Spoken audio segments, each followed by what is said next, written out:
Berjumpa lagi dalam permenungan kita edisi Selasa 27 Juni 2023, Pekan Biasa ke-12. Bacaan-bacaan liturgi hari ini, bacaan yang pertama dari kitab Kejadian, bab 13 ayat 2, ayat 5 sampai 18, dan bacaan Injil dari Injil Matius, bab 7 ayat 6, ayat 12 sampai 14. Bacaan yang pertama hari ini menampilkan kepada kita dua sosok yang masih punya hubungan kekerabatan, hubungan kekeluargaan, yakni Abram dan Lot. Lot adalah anak dari saudaranya Abram. Jadi Lot, kalau dalam bahasa kita akan memanggil Abram sebagai Pak Le atau Pak De. Keduanya berada bersama. Kita tahu Abram adalah orang pilihan Allah dan Allah berjanji memberikan berkat yang berlimpah kepadanya. Dan ketika mereka sampai di tanah yang ditunjukkan oleh Allah kepada mereka, setelah mereka keluar dari kampung halamannya, mereka mendapat banyak berkat. Abram diceritakan dalam bacaan pertama hari ini sebagai orang yang kaya. Dan tidak kalah juga dengan Lot, memiliki banyak harta kekayaan, banyak binatang piaraan, harta yang berlimpah yang mereka terima dari Allah, membuat mereka agak kesulitan untuk hidup bersama karena tempat yang tidak terlalu luas tidak cukup untuk binatang peliharaan mereka. Maka diceritakan dalam bacaan pertama hari ini juga terjadi perkelahian antara gembala dari Abram dan gembala dari Lot. Dan Abram melihat ini.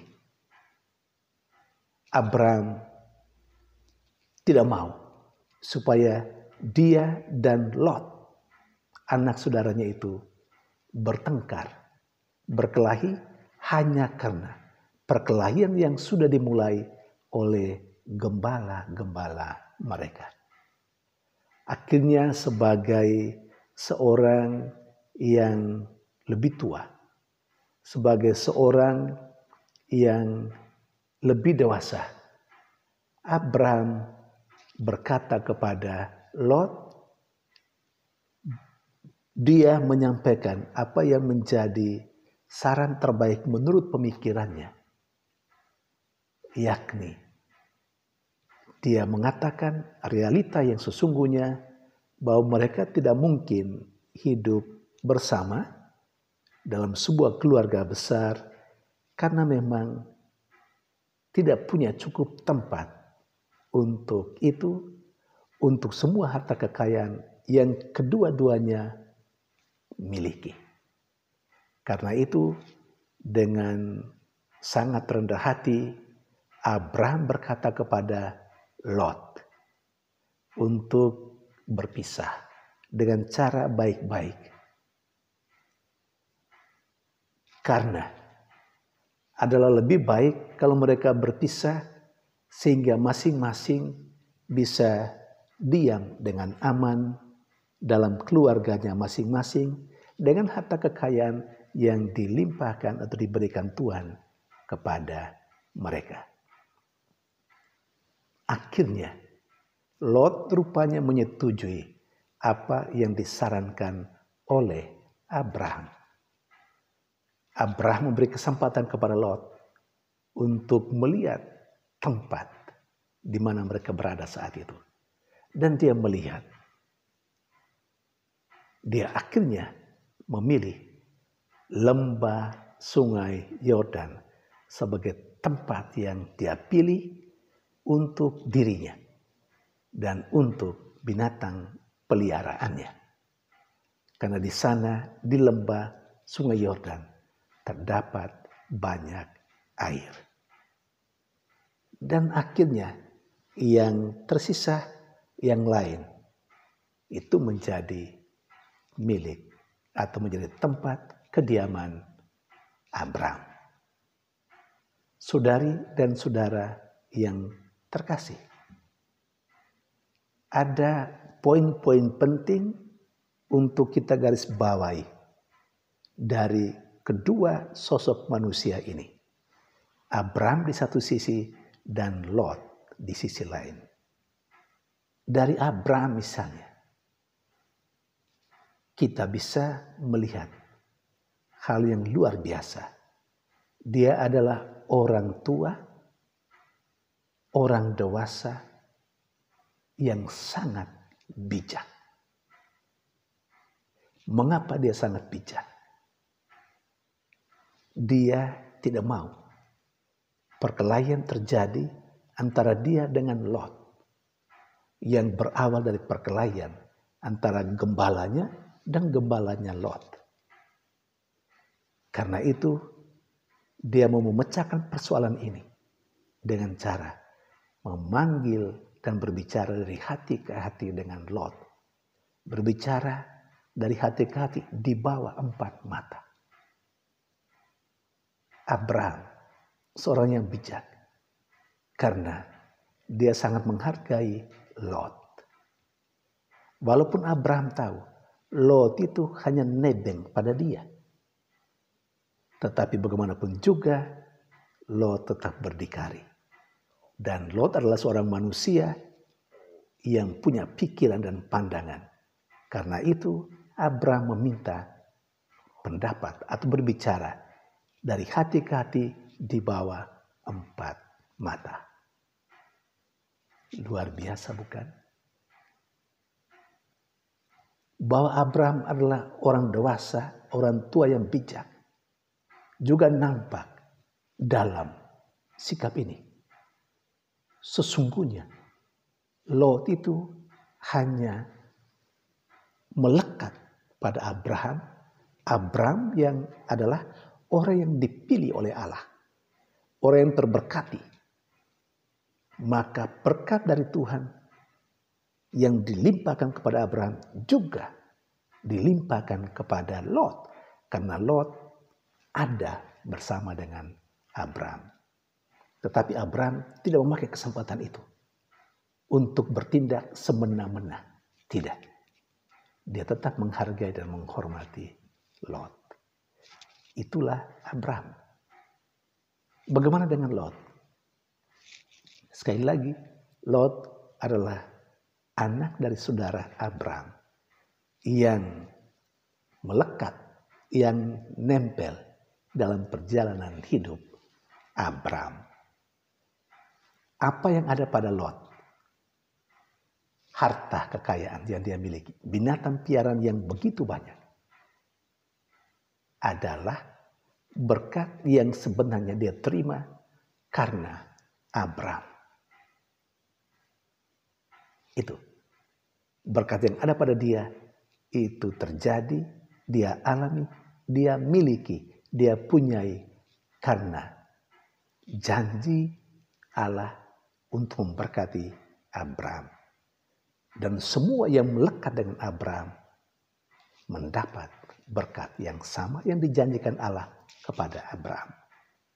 Kalau secara manusiawi, harta kekayaannya tidak karena dia sendiri, tetapi karena Abram. Hal yang lain, Lot adalah seorang yang lebih muda. Tetapi saya boleh katakan dalam permenungan pribadi saya, adalah orang muda yang tidak tahu diri. Mengapa?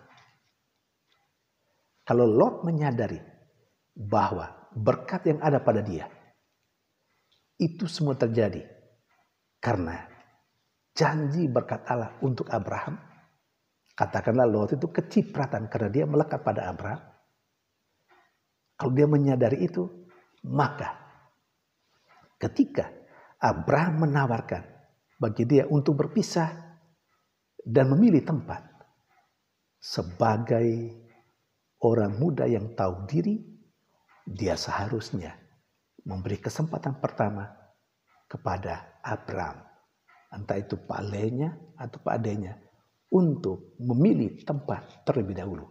Itu kalau orang muda yang tahu diri. Tapi ini tidak yang diceritakan dalam bacaan pertama tadi, dalam bacaan pertama hari ini. Malah Lot memilih pertama bagi dirinya, dan dia memilih tempat yang paling bagus, tempat yang subur di mana ada air yang berguna selain untuk dirinya, tapi juga untuk binatang peliharaannya. Itu Lot. Saudari dan saudara yang terkasih, dari dua gambaran sosok manusia ini, kita bisa belajar banyak sekali untuk kebersamaan kita, untuk hidup kita dalam keluarga, dalam lingkungan, dalam masyarakat, bahkan dalam komunitas biara.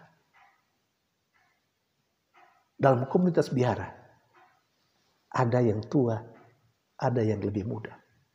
Dalam keluarga juga, ada yang lebih tua, orang tua, dan ada anak-anak yang lebih muda. Dalam lingkungan dan dalam masyarakat, ada yang tua dan ada yang lebih muda.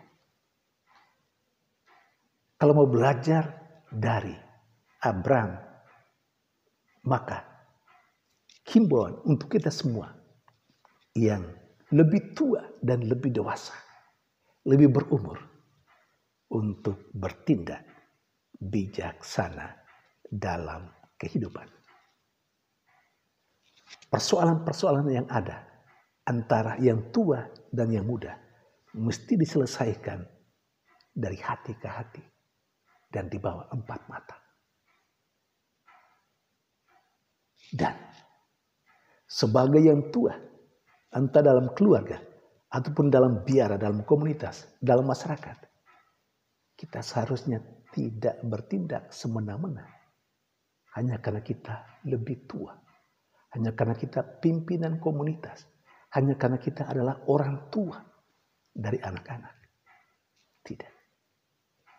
Sebagai orang yang tua, yang bijak, sebagai orang yang lebih dewasa, dia juga harus bertindak lebih bijak dengan tetap menghormati yang muda, yang lebih sederhana, yang lebih muda dalam pengalaman. Ini poin penting. Tetapi di sisi lain, sebagai orang yang muda, kita kiranya jangan seperti Lot yang tidak tahu diri. Terkadang dalam hidup keluarga, anak-anak merasa sudah luar biasa karena punya jabatan, karena punya pekerjaan, karena punya pendidikan. Dan menganggap orang tua tidak ada apa-apanya. Dan memperlakukan orang tua sewenang-wenang. Tidak lagi berbakti kepada orang tua. Merendahkan dan melecehkan orang tua.